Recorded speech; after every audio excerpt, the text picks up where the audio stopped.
nos acompaña Amanda Villavicencio. Amanda, ella es hija de quien en vida fue Fernando Villavicencio, y Fernando Villavicencio, ustedes lo conocen por lo que hizo, de hecho, por el país. Fue una de las personas, uno de los actores políticos que denunciaba frontalmente la corrupción. Hoy sus casos todavía siguen teniendo eco, y es justamente parte de procesos que la justicia actualmente investiga. Silenciaron a Fernando Villavicencio, pero su legado vive a través de las acciones de quienes compartieron esas causas que compartía Fernando Villavicencio. Y para ello justamente habíamos contactado y nos habíamos comunicado con Amanda Villavicencio, quien nos acompaña en este momento. Amanda, buenos días. Primeramente agradecerte por estar en este medio de comunicación. Si puedes venirte un poquito más acá, es mucho mejor. Ahí estamos, muy bien. Amanda Villavicencio, gracias por estar en este medio de comunicación. Buenos días, Segundo, a toda la gente que nos escucha. Gracias por la invitación. Realmente es un gusto poder venir a tu programa. Ya había estado con ganas de venir, así que muchas gracias por la invitación. Muy bien, Amanda, hemos leído el día de ayer cerca de 2 informes. Aquí tenemos el uno. ¡Wow! ¿Los imprimiste? Sí, los tuve que imprimir para darles un poco más de lectura, ¿no? Una lectura más detallada, más minuciosa. Me parece algo interesante. Pues de acuerdo a la comisión que se conformó, y aquí vale la pena destacar una comisión que se conformó entre ADN, también están integrantes de Pachacuti, Partido Social Cristiano, y no podía faltar los de la secta revolucionaria.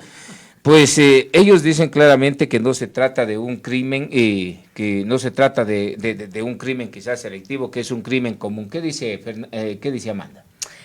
Bueno, realmente es una vergüenza, un balde de agua fría el resultado de esta comisión. Pero al mismo tiempo hay este meme que dice: no espero nada de ustedes y aún así logran decepcionarme. Ya sabíamos que la Asamblea Nacional es una cloaca, ya lo sabíamos. Es más, cuando Fernando Villavicencio fue parte de la Asamblea, podíamos ver la diferencia entre un verdadero legislador y todo lo que pasaba además en la Asamblea. Pero ahora sin él en la Asamblea realmente se puede ver cómo este es un escenario de la impunidad totalmente, en todas las áreas. Lo vemos en todas las áreas, no solamente en este caso. Entonces, el día 13 de junio, pues llegaron primero el primer informe, el informe de minoría, que se llama ahora. Es un informe de 102 páginas más o menos, en el que se hace un análisis de quién era Fernando Villavicencio. Esa parte es interesante, en la que se puede ver justamente por qué Fernando Villavicencio era incómodo para las mafias y por qué Fernando Villavicencio era incómodo para el poder, que además, esta frase muy, muy poderosa del Fernando: sin poder político no existe narcotráfico. Entonces, ¿por qué el Fernando Villavicencio era tan incómodo para este poder político? Porque ellos eran los que le abrían la puerta al narcotráfico. Entonces, en este primer informe se hace una recopilación de esa parte que me parece fundamental para entender por qué es un crimen político. Sin embargo, el primer informe pues tiene una primera conclusión que es obvia: el crimen de Fernando Villavicencio es político. Entonces yo digo, bueno, sí, pero si nos gastamos 6 meses de recursos y de tiempo para decir algo con lo que era la idea partir, que el crimen era un crimen político, entonces estamos es plata botada, ¿no? Así es. Y esa es la plata de los ecuatorianos, ¿sí? Entonces, sin embargo, el primer informe tiene esta parte que me parece fundamental. Luego llega a otras conclusiones también, entre ellas que hay que investigar el tema de la cápsula de seguridad, que hay que investigar las otras condiciones de seguridad del Fernando. Pero tampoco profundiza como uno hubiese querido. Sí, nombra a los tetones de la piscina, nombra a la RC, nombra a Ronnie Aliaga, nombra a los asambleístas que mi padre denunció, a Buscán, los nombra, les pone nombre y apellido. Eso es interesante. Cuando estaban en la sesión, durante la sesión de este informe, el asambleísta Benítez pide una moción ahí para la cosa y dice: ya no sigamos leyendo, estamos perdiendo el tiempo, vamos directo a la votación. Eso me sorprendió y dije: aquí hay gato encerrado, ¿qué está pasando? Minutos después ya tenía yo el conocimiento de que había un segundo informe. Esto me parece curioso porque estas otras personas, estas otras 6 personas que al final son las que votan en contra del primer informe, entre ellos el asambleísta de la bancada de gobierno, Adrián Castro, y el asambleísta que ahora también es de gobierno, pero que entró por gente buena, construye, Hernán Zapata, tenían lista esta estrategia de tener un informe alterno. Este informe alterno viene claramente con instrucciones, porque yo le prometo y no puedo creer, no se me pasa por aquí que a ninguna de esas personas en una hora se le ocurrió decir que era un crimen de delincuencia común. Así es. En menos de una hora tenían el nuevo informe, en el que dicen además, es el 70% del mismo otro informe. Y ahora que tú los tienes aquí impresos, yo los tengo los dos, claro. Puedes es el informe ver de minoría. Puedes ver que en lo que se parecen es en el de nombre, en la fecha. Y los asambleístas. Que aquí tienen Viviana Jacqueline Zambrano, Adrián Ernesto Castro. El orden de las comparecencias, que es la parte técnica del informe. Pero en eso son iguales. Se cuidan mucho al momento de decir, por ejemplo, el tema de el crimen de Fernando Villavicencio, este magnicidio a Fernando Villavicencio, que en vez de decir que es un crimen político, se tratan de ir totalmente por las ramas, tratan de culpar a todas las instituciones, tratan de patear la piedra más adelante, pero no se atreven a decir claramente que sí fue un crimen planificado. Porque traer a 4 sicarios de Colombia, uno de estos, el Hito, que es el sicario asesino, el de 18 años, y que viene desde Colombia, y él viene con 4 personas, ¿cómo van? ¿En qué cabeza se les va a poder ocurrir decir que es un crimen en la común? Cabeza de la impunidad. Eso es lo que pasa. ¿Que reposa la impunidad? Imagínate. ¿En la cabeza de quién? ¿De los asambleístas o de los partidos políticos? Yo estoy segura que ayer veía algo curioso. Una persona comentaba en Twitter, no, pero si Adrián Castro siempre ha dicho que es un crimen político. Entonces, señor Castro, ¿por qué usted de sus manos entrega algo en lo que usted no cree? ¿Qué es lo que pasa? ¿A quién están encubriendo? ¿Qué es lo que está pasando? ¿Por qué la asamblea se ha convertido en una lavacara? ¿Por qué seguimos nosotros como ecuatorianos permitiendo que esto suceda? Realmente es espeluznante ver lo que hacen en la Asamblea Nacional. Y esto en particular tiene consecuencias graves, no por la familia simplemente, no porque sea mi papi, Fernando Villavicencio, sino porque el momento en el que ignoramos que este es un crimen político, el momento en el que ignoramos que esto tiene una gran cola del narcotráfico, lo único que hacemos es que esto vuelva a suceder, porque no hemos profundizado en la investigación política. Pero claro, ¿qué podía traer este informe? ¿Qué podría traer de nuevo? Obviamente quien está encargado de la investigación profunda es la Fiscalía. El problema es que este informe abre la puerta a una narrativa de lanzar la piedra más adelante. Lo decía el Iván Flores, un colega periodista, qué manera de vaciar piscinas. Justamente el día en el que Fernando Villavicencio expuso la foto de la narcopiscina, han pasado 2 años de eso, justo la vi por ahí, por eso me acordé.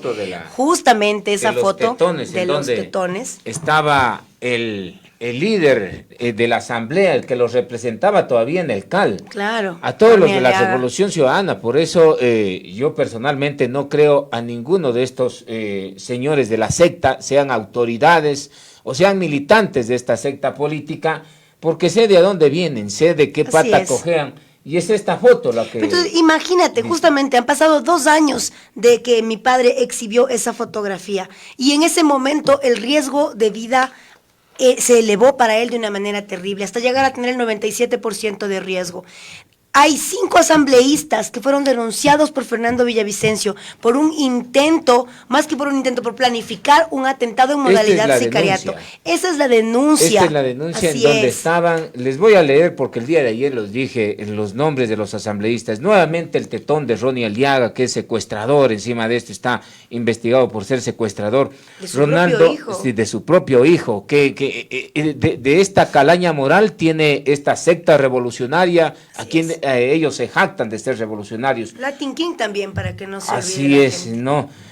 A ver, Ronald Eduardo González Valero, que es otro de los personajes, Roberto Emilio Cuero Medina, que era el que estaba también en la comisión, asamblea. así es. Y ahora sigue en la asamblea ahí, imagínate. Y Pablo Muentz, el delincuente del Partido Social Cristiano. Está en La Roca. Así es. Walter Javier Gómez Ronquillo, que es una persona muy cercana a la Revolución Ciudadana. Y claro, aquí cuando vemos este informe y vemos los que integran, pues tratan de cada uno lavar los intereses de estas organizaciones políticas. Pero imagínate que en el informe de mayoría eliminan todas estas cosas de las que estamos hablando, eliminan la denuncia de Fernando Villavicencio, eliminan toda la parte periodística del Fernando en la que él denuncia más de 15 años de denuncias de la corrupción correísta. A mí me llama la atención porque yo estaba esperando ver que, por ejemplo, en este informe, en el de minoría y el otro informe que lo sacan bajo la manga, pues esté esta denuncia de acá, pues. O sea, si que no la tenían era que pidan a ciertos medios de comunicación y yo se las entregaba personalmente. Porque aquí es curioso ver que quienes forman esta comisión responden a intereses políticos partidistas. En este caso, el partido de gobierno, el Partido Social Cristiano, el de la Revolución Ciudadana, todos los que Fernando Villavicencio denunció, aquí en esta denuncia la puso en enero del año 2023, que lo intentaban justamente, que estaban tramando un plan para asesinar a Fernando Villavicencio. ¿Y por qué? Porque tocó intereses claros, inclusive del mismo señor Jaime Nebot Sadi, quien también vía plataforma Twitter ha interferido intimidaciones en mi contra cuando yo lo he nombrado, cuando yo no lo he nombrado en lo más mínimo. O sea, saltaron el Partido Social Cristiano.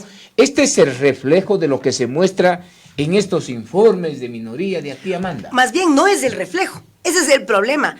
El informe de mayoría no incluye nada de este trabajo potente. Entonces, ¿qué es lo que estaba haciendo todos estos meses la Asamblea?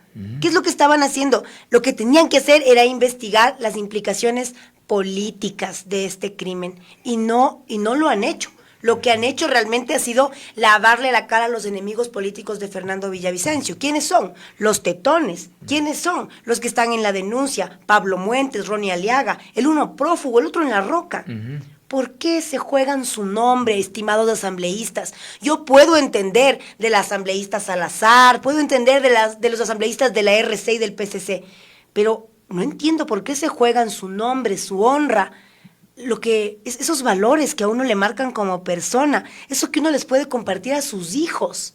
¿Por qué se juegan eso en nombre de la impunidad? No lo entiendo realmente. Mire, Amanda, aquí en este informe hay una parte que dice análisis y razonamiento, y ¿qué es lo que señala? Lo más curioso, la comisión se enfocará a investigar las circunstancias políticas, dice, e institucionales en las que se produjo el asesinato de Fernando Villavicencio, procurando recoger información relevante para la historia de la verdad y la no repetición de las circunstancias en el hecho atroz que pudiera volver a cometerse. Y ahí dice claramente, receptar la información, ¿no? Importante y relevante. Y esta denuncia es relevante. Y esta denuncia es la que no consta en los informes de minoría y en este segundo informe que sacan justamente desde la Asamblea Nacional, desde la comisión. Esta comisión, Amanda, responde a los intereses de alguien, responde a los intereses de un partido o responde a los intereses del presidente Daniel Noboa. Yo pienso que, como hemos dicho desde el inicio, aquí hay un complot muy grande. Cuando mi papi estaba en campaña, tiene una entrevista en Diario La Hora que es muy potente, y él dice, le preguntan por qué él se está lanzando a presidente, y él dice que es porque se da cuenta que se está enfrentando a las 4 chequeras más grandes del país. La chequera de los sobornos, que es del Partido de la Revolución Ciudadana, la chequera de los puertos y el internet, que en ese momento representaba por Topic, que estaba con el Partido Social Cristiano, la chequera del camarón, Otto Sonnenholzner, y la chequera del banano, Daniel Noboa. Esas 4 personas, esos 4 partidos, son los grandes poderosos de este país. No importa cuál de ellos gane, porque en las manos de estos 4 están los negocios de la mafia. No importa quién gane, porque las mafias ya saben cómo acomodarse en este juego. también cuando el testigo protegido habla y le preguntan por qué se asesinó a Fernando Villavicencio, él responde, porque iba a ganar la presidencia e iba a mover todas las reglas del juego, iba a mover este tablero de la corrupción. Con esas claridades, yo sé que todo esto es un complot. Podemos ver desde que llegó Daniel Noboa al poder, es más, desde la campaña, el 9 de agosto, el día que asesinaron a mi papá, Daniel Noboa pone un tuit y dice, este es un crimen político, un asesinato político. Totalmente. Totalmente. Así es. Sí. 10 meses después, su asambleísta, que además camisetero, porque entró por uno y ahora está por otro, Adrián Castro entrega este informe de impunidad. ¿A qué responde esa lógica? ¿A la chequera del banano? Aquí por supuesto. Aquí hay pactos de impunidad, porque aquí no les ha interesado luchar contra la mafia, sino pactar con ella. Y me da mucha pena que gente que parecía proba, gente que parecía que tiene valores, se entregue a estos intereses de la impunidad. Eso simplemente por cálculos políticos, porque tienes que obedecer a tu amo, porque tienes que obedecer a tu bancada. Eso es ridículo, porque uno tiene valores, ¿no? Uno tiene sus propios valores y unas cosas que son no negociables. ¿Cómo vas a ir a decir que el asesinato de Fernando Villavicencio es de delincuencia común? Wow, y esto no cabe en ningún lado. Pero mire, además de aquello, yo le veo de que en este informe no se trata de dar la información que solicitan, ¿no? Porque aquí se señalan cuando piden información de todas las personas, inclusive todos los agentes de la cápsula de seguridad de Fernando Villavicencio, dice que esa es información privada y que su divulgación sin el consentimiento expreso del titular puede ser causal de una sanción. No es de que las instituciones, en este caso como la Policía Nacional, también está queriendo tapar algo, porque, totalmente. A ver, es una institución pública y la Ley Orgánica de Transparencia y Acceso a la Información señala que toda la información que se genera desde los espacios públicos, pues tiene el principio de publicidad. O sea, es transparente y la pueden dar. Debería ser transparente. Lo grave de esto es que las personas que eran parte de la cápsula de seguridad no tenían la capacitación adecuada. Eso nosotros lo hemos revelado en periodismo de investigación desde hace bastante tiempo. Antes del informe de la comisión, nosotros hicimos una investigación en los meses de noviembre y diciembre, y en una entrevista con Juan Zapata, él pudo contarnos algunas cosas. Pero claro, lo que más hemos visto es que en la comisión, cuando llamaban a los funcionarios nuevos, ellos decían, nosotros no sabemos porque somos nuevos, y se iban. Llamaban a los viejos, y nosotros no sabemos porque ya no estamos en el cargo, y se iban. Nadie dijo nada. Lo que sabemos, además, no hemos tenido acceso como familia, no hemos tenido acceso al informe de la policía. Lo que sabemos es que se les ha hecho una información sumaria y que se les ha puesto algunas, ni siquiera han sido separados de la institución. Y esto nos lleva a preguntar un poco más allá de aquello, porque también reviso el informe y señalan que, claro, no tenían primeramente el curso para la protección de personas muy importantes, que se llama el PMI, que se genera justamente a través de estas unidades especiales. Y alguien que no está capacitado es como si a un doctor, así les voy a poner bien claro. Si a un carnicero le ponen a claro, operar. A ver, si a alguien que va a hacer una cirugía lo traen a un estudiante de primer año de medicina. Así es. Es lo mismo. Alguien que vaya a dar seguridad a una persona que tiene el nivel de riesgo, no como el alcalde Zamora, sino como Fernando Villavicencio, que tiene un nivel de riesgo de 91 pasa a 93 y de 93 salta a 97% el nivel de riesgo. ¿Qué quiere decir en estos APR que se llaman, los análisis de riesgo personal? Porque eso lo hace la Policía Nacional, pues. Y encima de esto, sabiendo que tiene un nivel de riesgo que va del 97, mandan a neófitos en tema de seguridad, sin tener un curso de protección de personas muy importantes. También hay unas inconsistencias que también han sido sancionados con faltas disciplinarias por el otro lado, cuando el artículo 26 de este reglamento señala claramente cuáles son los requisitos, inclusive no tener interdicciones, no ser sancionado, estar capacitado más que todo es aquello. Y esto nos lleva a preguntar, ¿no será que desde antes dijeron, bueno, es Fernando Villavicencio, nos está haciendo incómodos a todas las chequeras, nos está haciendo incómodos a todos los frentes, porque recuerden quién estaba también en ese entonces como comandante general de la policía. No estaba Tania Varela, incluida también en este tema del informe del León de Troya, una investigación que también se la manejó bastante exhaustiva sobre aquello.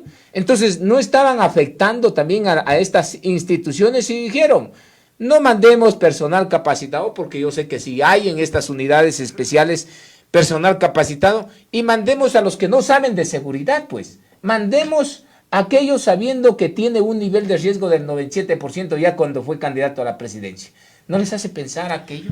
Yo pienso que en este país reina la mediocridad. Y también lo decía el Fernando, el primer acto de corrupción es aceptar un cargo para el que no estoy preparado. Pienso que muchísimos profesionales en las áreas más duras no están preparados. No solamente la cápsula de seguridad, vemos esta mediocridad y esta negligencia en muchas áreas del Estado.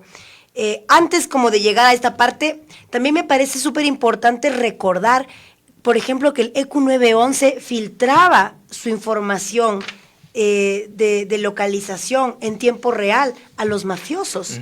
Entonces, voy a suponer que no están, que las personas que le cuidaban sí le estaban cuidando.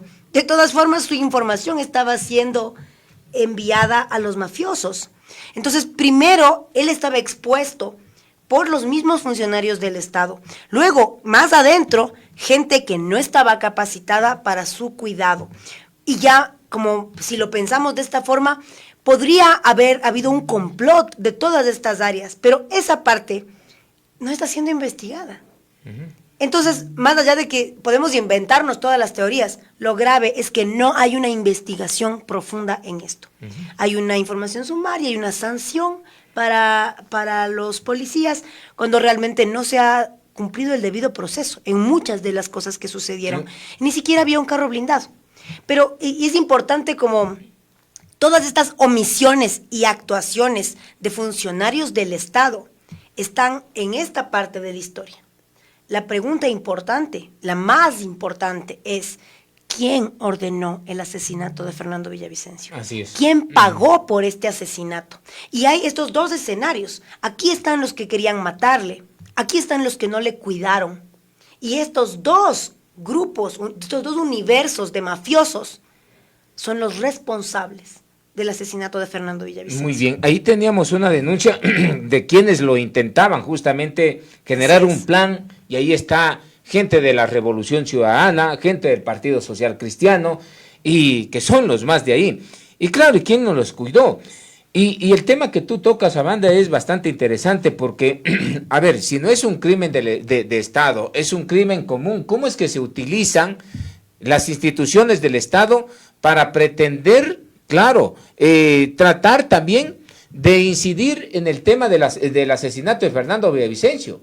En el ECU 911, aquí recogen este informe, hay una plataforma Localator, se llama, ¿no? Entonces, usted ingresa el número de teléfono, claro, lo puede ingresar, quienes están ahí son los miembros de la Policía Nacional. Así es. Y ellos tranquilamente, cuando ingresa un número que se los utiliza en diligencias judiciales para los más buscados, para los asesinos, para los violadores, para los narcotraficantes. Pero también, por ejemplo, para salvar a alguien que está desaparecido, pero ahí sí no actúan. Así es. Ahí sí pasan. ¿Cuánto tiempo pasó la chica aquí en Cuenca, por ejemplo? Creo que era 30 días, 38 días sin poder ser localizada. La señorita Suplihuicha, sí, que después se le encontró en la vía Sogue, sí.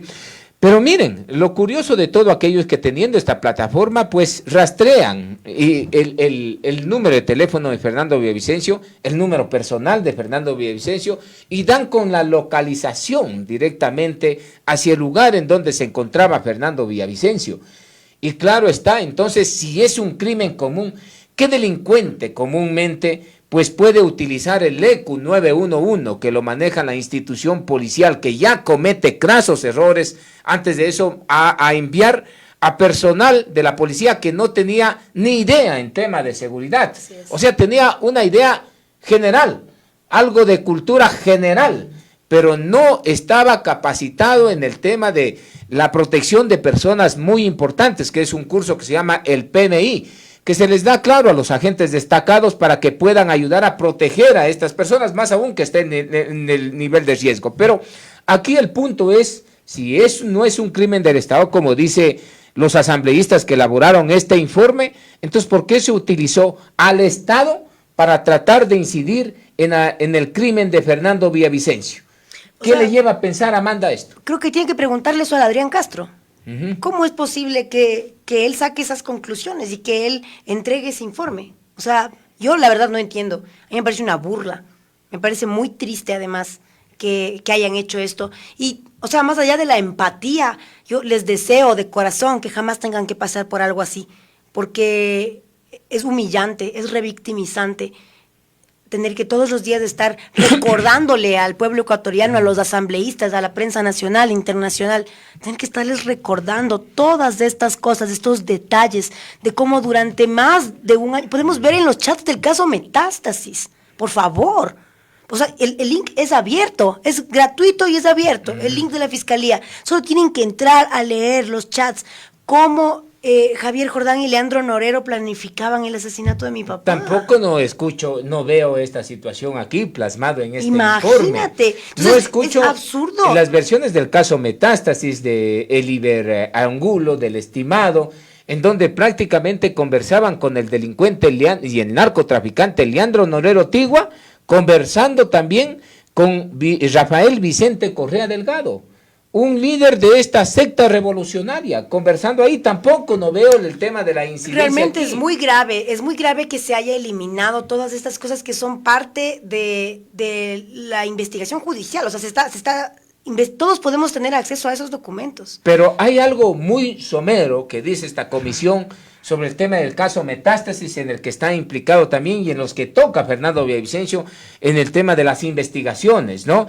Por ejemplo, el narcotraficante Javier Jordán, el Ronnie Aliaga y todos aquellos los tetones de la piscina que están metidos ahí, pero no toca de manera general. Lo que veo es que toca links, investigaciones de Fernando Villavicencio, que lo hacen como un recorderis, que esto influyó en un contexto del asesinato de Fernando Villavicencio, y al final terminan culpándolo a Guillermo Lazo Mendoza y a Juan Zapata, quien después le tienen el juicio político y lo terminan censurando. Ahora, yo te pregunto, Amanda, ¿son estos los dos únicos responsables como jefe de Estado? Ahí sí lo ponen como jefe de Estado a Guillermo Lazo Mendoza. Le dicen él como jefe de Estado tenía que controlar, y el ministro Zapata también como ministro que estaba a cargo de todas las instituciones que brindan seguridad, también omitió esta responsabilidad de cuidar la seguridad de los ciudadanos y el orden público, también lo ponen ahí. Pero ¿son estos dos los únicos responsables del crimen de tu papá? La verdad, ese informe no sirve para nada, hay que botarlo a la basura. Me da pena que lo hayas impreso porque no sirve de nada. Bótalo, no sirve para nada. Entonces no me representa, no representa la verdad. Muy bien, te pregunto aquello porque y yo siempre tengo esto de acá porque hay los actores políticos que siempre se repiten, y después de esto, a veces uno el archivo en digital pues se pierde elimina. Cualquier cosa. Pero claro. Esto de aquí ya lo tengo. No me parece tan interesante que lo hayas impreso. Para archivo, ¿no? Pero te preguntaba sobre aquello porque terminan en estas conclusiones, en la parte final de estas conclusiones que le estuve revisando, y terminan indicando justamente aquello. Es una vergüenza, imagínate. Claro, y dicen que el crimen se basa, aquí está, un poco, conclusiones de este primero. El asesinato de Fernando Villavicencio fue un crimen político, señalan así, y después señalan... Entonces este es el de minoría. Sí, este es el de minoría. Este de aquí, sí, este es el informe final, ¿no? Este es el informe final, que lo tengo igualmente a los dos para que no exista nada. Sí, este es justamente el que lo he intentado señalar. Y aquí dice las responsabilidades, directamente, ¿no? Se evidencia claramente la intención de evadir la responsabilidad por parte de la Policía Nacional, una institución que tiene a cargo de aquello, ¿no? También dice el expresidente de la República, Guillermo Lazo Mendoza, en calidad de su máxima autoridad de las Fuerzas Armadas y Policía Nacional, cuya responsabilidad incluye designación de integrantes, incumplió su deber constitucional en el 147 literal 6. La Policía Nacional incumplió lo estipulado en el convenio de cooperación interinstitucional entre el Consejo Nacional Electoral, y aquí hay un dato muy importante porque se designa para aquellos cerca de 2 millones, se ejecuta el 50%, y ahí debían de emprender el otro 50% que no se ejecuta, porque el 50% se ejecuta únicamente para pagar a los miembros de la Policía Nacional, pero el otro 50% no se ejecuta para que brinden seguridad a las personas que tenían un análisis de riesgo mucho más alto. Sí. Entonces, esto es lo que me llama mucho la atención. ¿Por qué teniendo dinero, por ejemplo, el tema de carro blindado, le dan una camioneta destartalada a Fernando Villavicencio, que es ahí donde terminan justamente asesinándolo? Pero estos dos actores me saltan mucho, ¿no? Entonces, por eso te preguntaba, si solamente Guillermo Lasso, porque ellos le culpan al gobierno anterior, pues.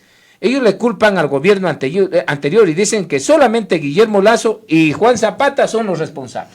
Mira, como decía, en estas dos burbujitas, en los que no le cuidaron a Fernando Villavicencio, claramente están involucradas estas personas.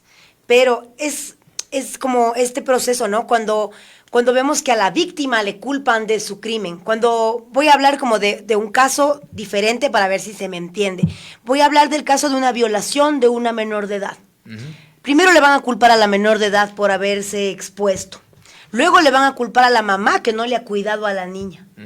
Pero no están culpando al violador, ¿sí? Lo mismo quieren hacer con este caso. Muy claro, Tosuini, bastante claro. Sí, es que es para que me entiendan. Le quieren culpar, primero le quieren culpar a mi papi, que él no se cuidaba, que él no se ponía chaleco antibalas, que él no, a él le están culpando de ser un hombre valiente que luchó contra la mafia. Luego le quieren culpar al presidente que no le cuidó, al ministro que no. Ok, pueden tener ellos un montón de faltas, de acciones y omisiones que hay que investigar. Pero ¿quiénes son los que pagaron por el crimen? ¿Quiénes son los que ordenaron el asesinato de Fernando Villavicencio? ¿Cuándo me van a responder eso? Entonces, cuando salgan esas respuestas, porque van a salir, no vamos a permitir que nos hagan lo que le han hecho al general Gabela, no vamos a permitir que hagan lo que han hecho con otros crímenes terribles de Estado. Pero no vamos que a esa permitir. Respuesta llegue porque son las 4 chequeras que tú justamente mencionaste, y aquí dentro de los 4 chequeras hay interés político. Mi vida la voy a dedicar a que haya esta respuesta, porque el crimen de mi padre no va a ser en vano. Él se entregó por la lucha de este país, para que cada uno de nosotros encuentre adentro su propia valentía, levante la voz y la denuncia social sea una gran bandera.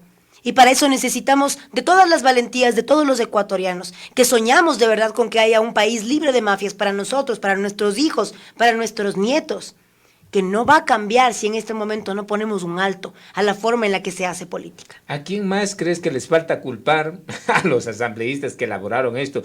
Te escuchaba en una entrevista de CNN que dice a Fernando Rincón y decía, si es que tu papá te había dicho, ¿no? Si es que quieres impunidad, solamente arma una comisión en la Asamblea Nacional, ¿no? Y es esta comisión la que genera impunidad.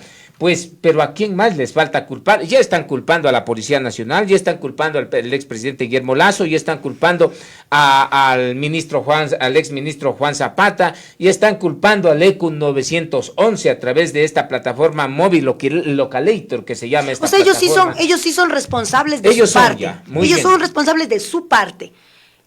Obviamente, y hay que aclararlo, este informe no tiene ninguna validez judicial. Bueno, la verdad no sirve para nada, pero no tiene ninguna validez judicial. La Fiscalía General y la fiscal Ana Hidalgo, que es la persona encargada de la investigación, están haciendo su trabajo para realmente traer respuestas judiciales. ¿Sí? ¿Pero no crees que incide en algo esto? ¿No crees que informe manda un mensaje político? Manda un mensaje político, pero ahora estamos a la espera de la actuación de la Fiscalía. Es por eso que hemos organizado plantones en la Fiscalía, en Quito, en Cuenca. Ayer fue nuestro primer plantón. Y hemos empezado con valentía. Esperamos que cada vez seamos más personas, porque justamente decimos, esto no es un tema político, esto es un tema de dignidad, de justicia, porque el Ecuador se merece que los funcionarios, que son además pagados con dinero de los ecuatorianos, hagan bien su trabajo. No es que aquí estamos acostumbrados como a aplaudirle y agradecerle al que hace más o menos. La verdad es para lo que se les paga. Entonces ahora realmente exigimos que la Fiscalía haga bien su trabajo porque ya estamos viendo cuáles son las narrativas que quieren proponer. A ver, yo lo podría tomar a esto es como la línea directriz en donde la Fiscalía va a tener que llevar a cabo la investigación fiscal. Bueno, ahí vamos a estarles esperando, porque yo la verdad no pienso que la Fiscalía se atreva a caer en semejante estupidez. No pienso que ese es un error, estos informes son un error. Y como ayer creo que alguien decía, son unos accidentes estos informes. Qué pena realmente que asambleístas se hayan prestado para esta payasada, porque esto es simplemente eso, una payasada que quieren lavarle la cara. Pudimos ver luego de estos informes como la asambleísta Mónica Salazar, por ejemplo, presentó unos videos asquerosos en los que se lavan la cara al correísmo, pero están aterrados porque están en el filo de la cárcel. Muy bien, Amanda Villavicencio, me dijiste a lo largo de esta entrevista que quienes justamente le interesaban que Fernando Villavicencio ya no siga hablando. Y claro, los ciudadanos saben a quienes les interesaba que ya no siga hablando también, a las mafias políticas, a los coludidos con grupos de delincuencia organizada, a los que en el año 2009 ya no les llamaban delincuentes a las bandas criminales como los Latin Kings, los Nieta, ni nada de eso, ¿no? Sino que ya les llamaban los grupos urbanos. A los que en el año 2007, 2008 y 2009 formaron parte del gobierno de ese entonces, uno de ellos José Ignacio Chauvin, quien era justamente el coludido con el Frente 48 de las FARC, claro, y quienes generaban este transporte de la droga desde Colombia, pasaban como Pedro por su casa por Ecuador y la trasladaban al corredor del Pacífico, a las zonas costaneras. Así financiaron campañas, pues. Así es, porque también lo da a conocer justamente en otra investigación que realiza tu papá, ¿no? Pero al fin y al cabo, estos informes es una lavadura de cara, yo le veo que es una lavadura de cara a estas organizaciones políticas que tienen sus intereses propios. Decir que el correísmo no tiene nada que ver, pues es mentir, porque ahí está uno de sus colegas, el tetón Ronnie Aliaga, el secuestrador que todavía sigue siendo parte de un proceso judicial. Y decir que esto no tiene nada que ver, entonces saquemos este mamotreto de informe, ¿no? Así es. Decir que el delincuente Pablo Muentes no tiene nada que ver, ahí está un representante del Partido Social Cristiano metido todavía ahí. Y claro, hay los intereses de la chequera de los bananos, que también decía, bueno, nosotros tenemos intereses, ¿no? Entonces, aquí tú logras identificar a los responsables. ¿Los dije ya los responsables o todavía falta nombrarlos algunos responsables? Mira, yo pienso que en respeto del debido proceso no debemos adelantarnos, porque eso es darle espacio justamente tanto a la filtración de información como a que se preparen las personas aludidas. Hemos visto lo que ha pasado en Ecuador. Solo imagínate esto, nosotros sacamos esta convocatoria de los plantones como una convocatoria de la ciudadanía, nada político. Y el prófugo se aloca en Bélgica y hace un tuit diciendo con unas teorías conspirativas, ¿sí? Entonces y lo decía hoy en otra entrevista en la mañana, les invito también a los colegas periodistas, yo sé que todos tenemos ganas de que haya nombres y apellidos, yo soy la que más quiere eso, pero vamos a esperar, vamos a seguir en este proceso, vamos a esperar primero a la parte de los materiales. Este 25 de junio se va a dar la audiencia, esperemos que por fin ya se instale la audiencia de juzgamiento y que estos criminales sean sancionados con el rigor de la ley. Pero ahora empieza un nuevo camino, que es la investigación de los autores intelectuales. Los materiales ya están, algunos los mataron. Sí, 5 son los que quedan, 5 de 13, 5 son los que quedan para ser juzgados. ¿Por qué crees que hay esta reacción bastante virulenta del prófugo de Bélgica, Rafael Vicente Correa Delgado? Porque cuando se trata de que alguien quiere ayudar a la investigación de la muerte de Fernando Villavicencio, sale a respirar rapidito. Porque aquí hay una parte curiosa, dice que cuando se anuncia la recompensa de $5 millones del Departamento de Estados Unidos, en medio de esto el prófugo lanza una controversial afirmación sobre la recompensa ofrecida por los Estados Unidos. Según el pago estaría siendo utilizado para que comparezca un supuesto soplón. así como es el campanero mismo Rafael Correa, que involucre al correísmo y a la gente del presidente colombiano actualmente, Petro. Correa aseguró que esta es una supuesta maniobra que estaría coordinando por los altos mandos de la Policía de Colombia y de la Policía de Ecuador. ¿Por qué crees que tan virulentamente responde el prófugo cuando se trata de esclarecer y llegar a los actores intelectuales del asesinato de tu padre? Yo pienso que ese señor, cada vez que se nombra a mi papá, le da diarrea nerviosa. Pienso que ya le dejó así con colitis mi papi. Porque le tenía pisado totalmente, le investigó cada uno de sus actos de corrupción. Entonces, hay una gran animadversión de parte de Correa por mi papá. Y en un artículo que yo escribí, pues creo que cuando habían pasado 4 meses de la muerte de mi papá, hago un análisis de cuándo empieza este odio de Correa por Villavicencio. Y empieza en un caso de Palo Azul. Una investigación de mi papi de Palo Azul, en el que mi papi además con esperanza llega donde Rafael Correa con una investigación y le dice, mire, esto está pasando. Y él le dice, sí sé, pero yo ya tengo mi acuerdo con Lula. Entonces Fernando no se queda así, pues, y desde ahí empieza a darle machete hasta pues los últimos días de su vida. Entonces, yo sé lo nervioso que se pone Correa cuando estamos hablando de esto, y por eso también siempre hemos dicho, a mí me han parecido desatinadas las declaraciones de las personas que por un like o por ganarse un poquito de rating se atreven a decir, estos son los asesinos, estos son los intelectuales, porque eso es darles espacio para que preparen su arremetida. Yo en ese aspecto lo digo y lo repito, es importante permitir que la Fiscalía haga su trabajo. Cuando terminen su proceso, si no lo han hecho bien, vamos a estar ahí para responder.